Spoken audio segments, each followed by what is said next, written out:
Patterson Foundation strengthens people, organizations, and communities by focusing on issues that address mutual aspirations, foster wide participation, and encourage learning and sharing. Welcome to Beyond the Blog, a podcast of the Patterson Foundation.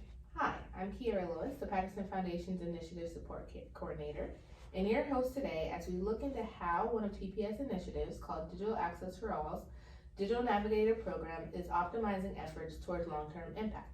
And to help me do that is Kranitz, a TPF consultant who was part of the DN program as a trained digital navigator. Carol, welcome to the podcast. Good morning, good afternoon.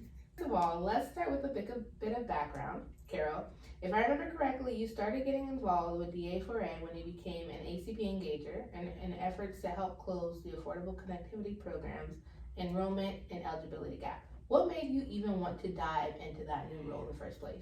Well, having gone out into the community and talking to people at events, I just felt that I needed more one-to-one, and I thought that I could bring to the plate a open listening attitude so that I could hear what they really needed.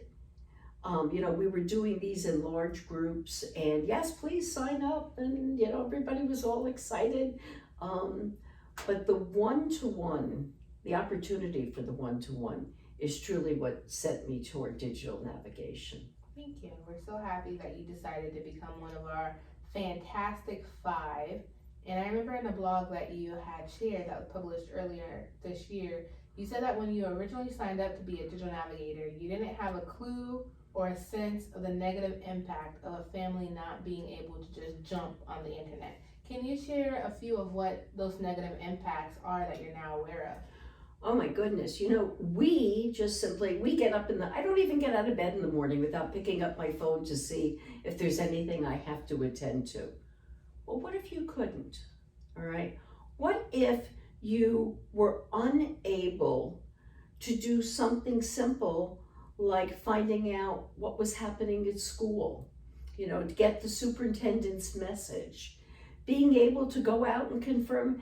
Everybody has jumped on. You can't go to a doctor today without a digital connection to give them your information prior to going there.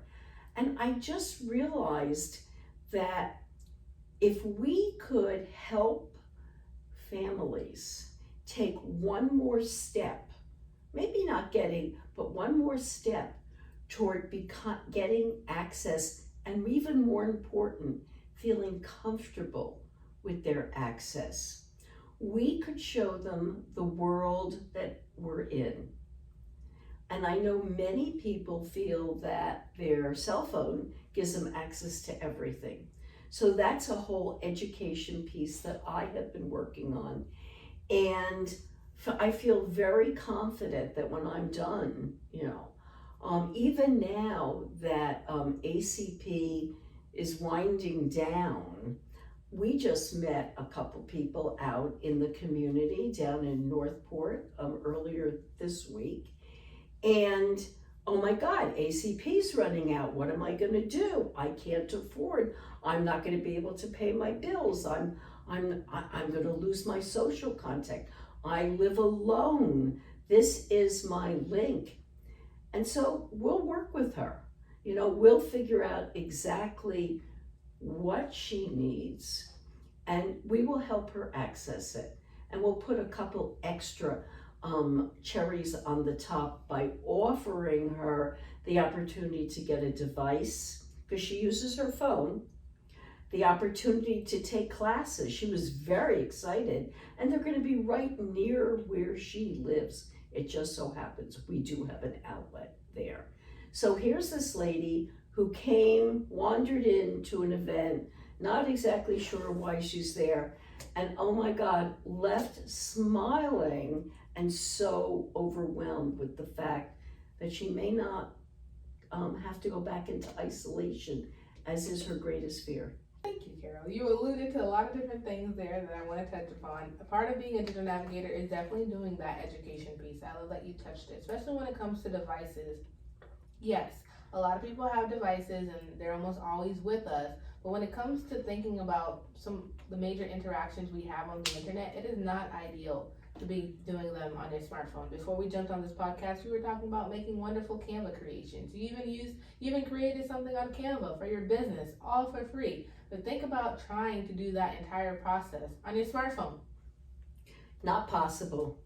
And I'm pretty good on my smartphone. I know, and many people are good at the smartphone, but thanks to the major things that we're trying to do on our phone, whether it be writing an essay as a student, completing a job application, or doing, creative outlets for our small business, trying to do that all from your phone. But also think about the frustration that these people are experiencing because they have been led to believe that their smartphone is their key to progress and success. Yeah, I love that. And then they meet with a wonderful digital navigator like Carol that says, let's move beyond, your smartphone. So let's kind of explore. Let's explore. We understand, it's not, and then something else you alluded to. Sometimes people just aren't aware of the resources in their community. They don't know that something like a Sarasota Technology User Group exists where they refurbish devices. They don't know that there's places like the Women's Resource Center where they can access free 100% digital training all for free. And sometimes it's like within a 5-10 minutes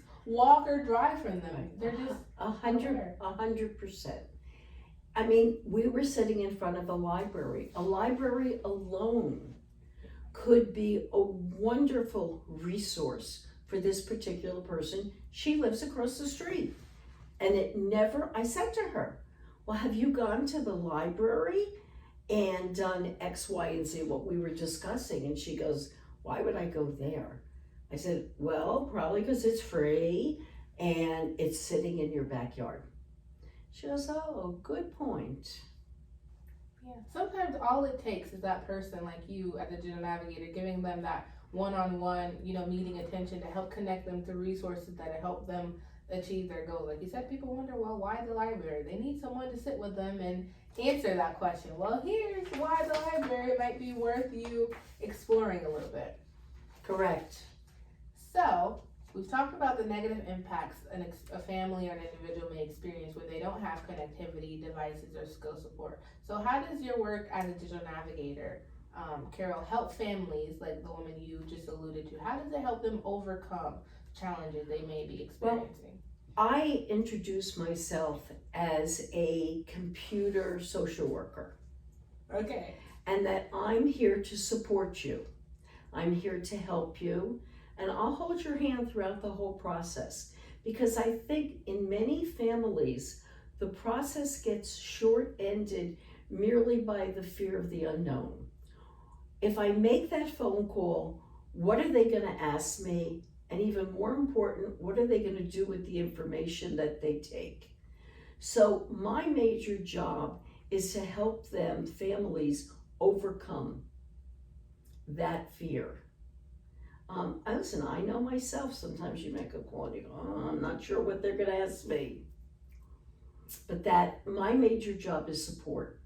I love that. And the internet, though, technology, it is scary. People are in fear of making a mistake, of sending the wrong person information, of deleting their entire online existence. So having that supporting hand to walk alongside you can be a great comfort. And I think that is a huge role of what a digital navigator. Let's explore the options together.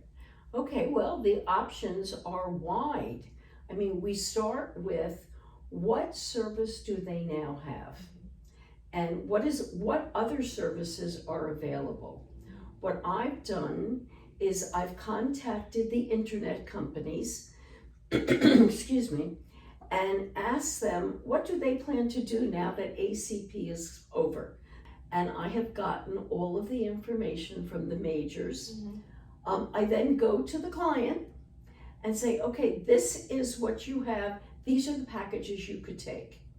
How does that fit in your budget? Yeah. Okay, because the first step is overcoming their fear that they won't be able to afford it. Mm-hmm. Everything a whole lot is about affordability.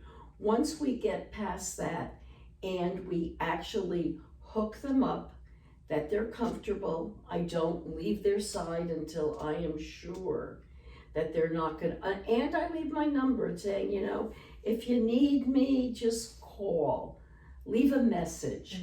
The next step is evaluating what type of devices they have. Do the devices actually meet their needs? And we do a needs test. What if you could close your eyes and dream about what you need as far as internet, what you would do with it. Let's make a mental list to determine, and from there we decide what they need and what type of devices would meet that.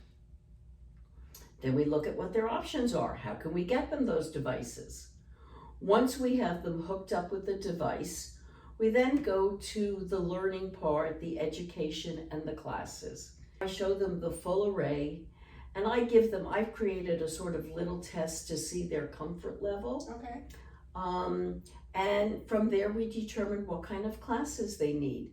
In many cases, they're really a lot more competent and would be a lot more comfortable. They just need that little person sitting next to them going, or across a Zoom. I say to them, we will know when you're ready, when you're gonna Zoom me from my house and we're gonna kind of have a conversation. So there's a good laugh in there. Again, it's all about comfort, trust, and affordability. And all those things, they're not developed, immediately. It's something, it takes time.